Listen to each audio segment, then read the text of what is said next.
నేను రాధావాసం చెప్పండి హైదరాబాద్లో ఉంటాను.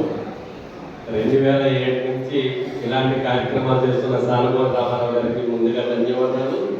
నాతోటి తయారు ఆహ్వానం పొందిన వెంకటరావు గారికి, మిగతా మిత్రులందరికీ నా ప్రత్యేక కృతజ్ఞతలు.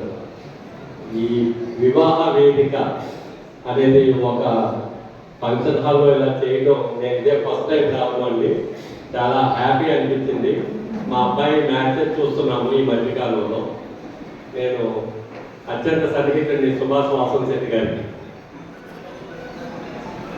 ఈ సంబంధాలు చూస్తున్న సమయంలో నేను హైదరాబాద్లో సీనియర్ జర్నలిస్ట్ అండి.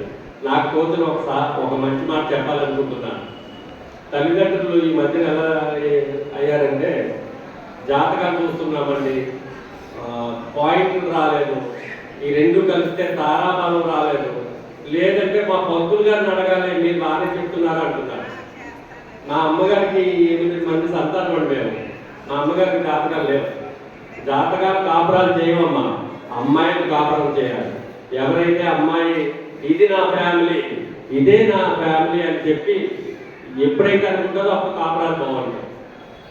నేను ప్రధానంగా చెప్పేది కోడవద్దు, కూతురు కావాలని కోరుకుంటున్నామండి. ఎందుకంటే ప్రతి తల్లిదండ్రులు అమ్మాయిని ఎంతో అల్లారుబుద్ధిగా పెంచుతారు.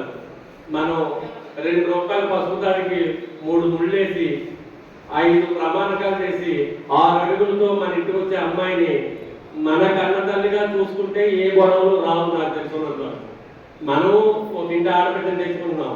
మన ఇంటి బరువుని మోయవలసిన అమ్మాయి ఎవరో కన్న తల్లి, ఎవరో కన్న తల్లిదండ్రులు పాప మా ఇంటికి వస్తుందంటే మేమైతే మా సొంత కూతురు కన్నా ఎక్కువగా చూసుకుంటాం. అలా ప్రతి తల్లిదండ్రులు, అబ్బాయిల తల్లిదండ్రులు ఆలోచిస్తే అమ్మాయి కాపురాలు బాగుంటాయని నా చిన్న సందేశం అండి.